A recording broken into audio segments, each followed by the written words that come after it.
What's up guys, Houndish here, and today we're going to talk about reward tiers in Destiny 2. The game's kind of in a weird place at the moment where power is the component that will affect reward tiers the most, and challenge, as in actual content difficulty, as a general rule is considerably less of a factor in obtaining high tier rewards than your actual time investment into the game is. So in this video, we're going to break down fast power grinds, early high tier loot that can be obtained before reaching the maximum power level. That includes a loot cave farm for a bunch of gear drops, and what I would kind of call tier shortcuts, I guess. But additionally, we're going to break down all of the reward tiers in the game and how you actually obtain them. So if you want a sort of concise overview of how you can get some higher tier rewards right now, as well as what the general power grind and tier relationship is going to look like, then hopefully this video will help you out. If you do enjoy it, a rating below very much helps me on the channel, but now let's get into it.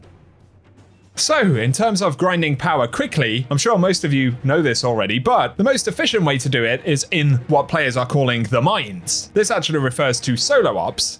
And while we have pinnacle activities or fireteam activities, which can drop a completion reward as well as 3 bonus rewards, outside of those bonuses potentially being okay here and there are a couple of solo ops options which can be completed very quickly and will provide consistent power upgrades. Now, yes, I know on the most part this is a pretty boring way to play the game, but obviously a lot of players are using Caldera, the solo ops option that you have to scroll to the bottom for. And basically, if you put modifiers on these that get the maximum reward score for your power level, which often consists of using things like locked loadouts, because it reduces the actual difficulty component. If you can complete these lost sectors in between 2 and 5 minutes, somewhere in that range, it's actually the fastest way to power level in the game. So you basically clear it, and before you even leave it, head back into the portal menu and restart it. The 2 fastest options are Caldera and K1 Logistics, especially the Hive variant of that, which is actually a fair bit faster than what Caldera is. And I think the consensus is Caldera or K1 Logistics when it's the Hive variant. Unfortunate as it may be, that is the most efficient way to power level in the game right now. And there have been plenty of guides about it, so not much use in me talking about it anymore.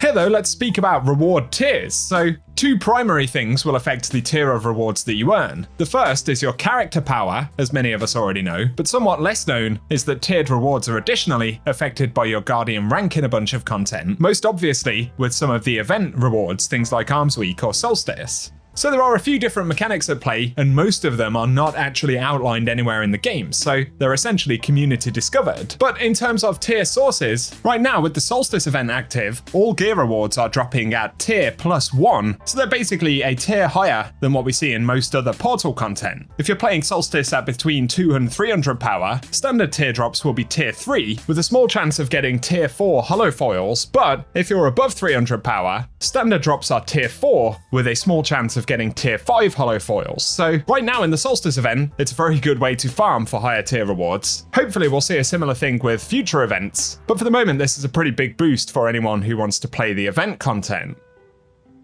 Outside of Solstice though, one of the earliest sources for high tier loot during the power climb is on Kepler. If you run the weekly story missions here on Mythic difficulty, they'll only guarantee awards for the first completion, but you can earn tier 4 loot immediately after hitting power level 100. So if you want the Kepler weapons or armor, you can get tier 4 drops a couple of times a week at below power level 350, so those are the highest tier rewards that you could get at those power levels. Then, when you're above 350 power, the weekly mission will actually increase its reward tier to 5, so at 350 power, you get a couple of runs of the weekly missions on Mythic difficulty to get tier 5 rewards. Keep in mind that gear here can be focused at the altar in Caldera, so be sure to do that if you're going to run them, and yes, for the vast majority of players, a fire team will be required here unless you're either really good at the game or really like suffering. Outside of Kepler's missions though, world tier exploration on Kepler is a big way of also earning earlier higher tier loot. So killing bosses in the world at Mythic difficulty will drop Kepler gear, and tier 3 drops will be the standard when you're below 350 power. Once you hit 350 power, there's an upgrade at the altar that you'll have to make sure you actually activate, and this will add a +1 to your reward tiers. So at 350 power, you can then farm tier 4 Kepler loot, and at 450 power, those rewards will become tier 5. And the same can be said at 450 for for basically everything in the game at the moment with the exception of the raid. But for Kepler, whatever you're farming, again, the focusing options at the altar will help you get more drops of specific items. Also, you may want to chase the Kepler armor variant sets, the Aeon adapter versions, which have an arguably better set bonus perk. And if you want these, you have to complete the Explore Kepler Mythic quest, which will unlock the secondary set for drops and focusing. On top of that, the Kepler Mythic quest also has a tier 5 fixed roll of the Kepler shotgun reward, as well as any of the others that you can see the objectives for at the altar. On top of that, for world tiers, Kepler does have a loot cave that you can farm, which is in the area between Caldera and the Anomaly. You can see the route to it here on screen. This can be used to farm Kepler rewards, including tier 3 loot at below 350 power. Again, tier 4s will drop from 350 power, and tier 5s at 450 power. So head to the spot following the route on screen, and then you can get very regular drops by zoning back and forth, killing the Vex and Fallen here. It is one of the easiest areas to do this on Mythic difficulty, plus it can be done solo far more reliably than trying to kill the world bosses, and it can drop all of the Kepler loot variants and tiers as we've already covered, so worth taking advantage of that loot cave if you specifically want higher tier rewards from Kepler. Next up though, let's move away from the expansion content, and in terms of other reward tiers right now, keep in mind, consistent tier 5 drops are essentially reserved for 450 power. There are, however, a couple of sources that will drop tier 5s once you get above 400. These were shared by Giggs, who's been at max power for about as long as anybody has, so he's got a pretty good idea of how they work. Essentially, doing portal activities at 200 plus power will give you tier 2 loot. To go above tier 2, you'll need to be at 300 or more power, as well as getting to Guardian rank 7. So if you tick those two boxes, you'll start to get consistent tier 3 loot. Otherwise, doing portal activities at 400 plus power and Guardian rank 9 will give you tier 4 drops. Obviously, in terms of rewards beyond 400 power, you essentially have to rely on an engram drop that you get for around every 20 portal completions, but that pity drop, if that's what we want to call it, will also drop loot one tier higher than your current power level allows. So at 400 power, those additional drops that you get on a rare basis can actually be tier 5s. For Trials of Osiris though, loot will drop with essentially the same power to tier ratios that we've just listed. Anything below 400 power will not get you tier 5 loot, even if you go flawless, but beyond 400 power, Trials becomes a pretty good way to earn tier 5 loot at a reasonable rate. And then finally, at 450 power, which is the absolute power cap right now, at least until mid-September, that will get you tier 5 items in more or less every piece of content in the game. So if you're at 450, you'll be eating pretty good and you've got loads of time to farm very good tier 5 loot before we get to the power refresh, which of course is in December, so there's quite a long period of time between now and then to actually level up and start farming these rewards. But the one exception to this is the raid.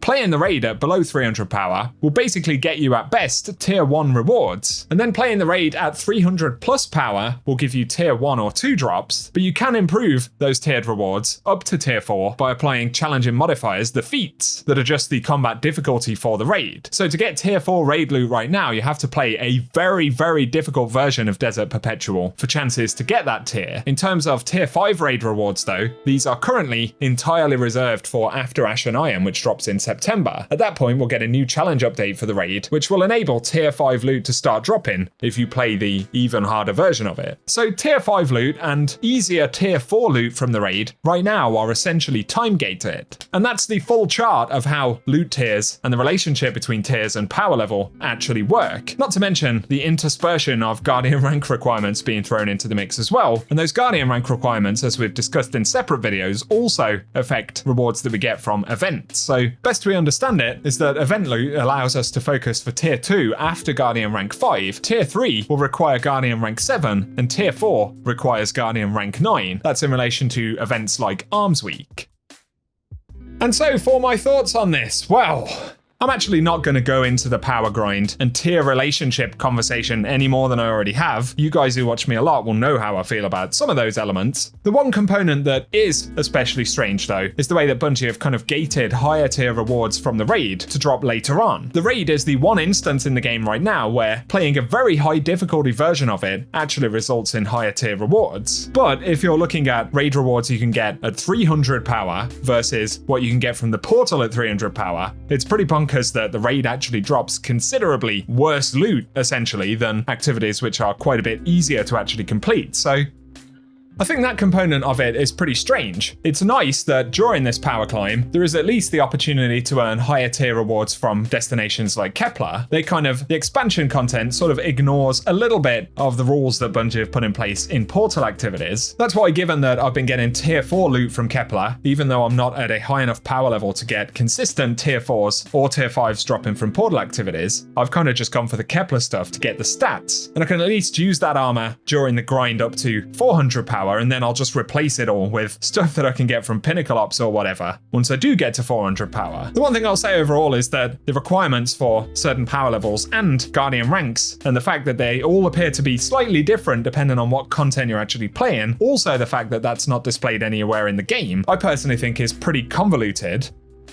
But that's all I really have to say on it for now. You'll have to give me your thoughts down below. And there we have it. So that's a breakdown of tiered rewards in Edge of Fate. It's possible we'll see changes before we get to Renegades. Of course, the Ash and Iron update in September will actually increase the power level for the game up to 550. Bungie sort of described this as a way of making it a bit easier for players to get up to sort of the 450 threshold to start earning tier 5 rewards. So I wouldn't assume that Bungie are going to move the goalposts on the power requirements for reward tiers, although that seems possible. Let me know what you think below. If you found the breakdown helpful though, a rating really does help me on the channel, guys. Also, if you're new around here, be sure to get subscribed and I'll keep you posted with more Destiny content. Otherwise though, cheers for watching and I hope you guys have an awesome day.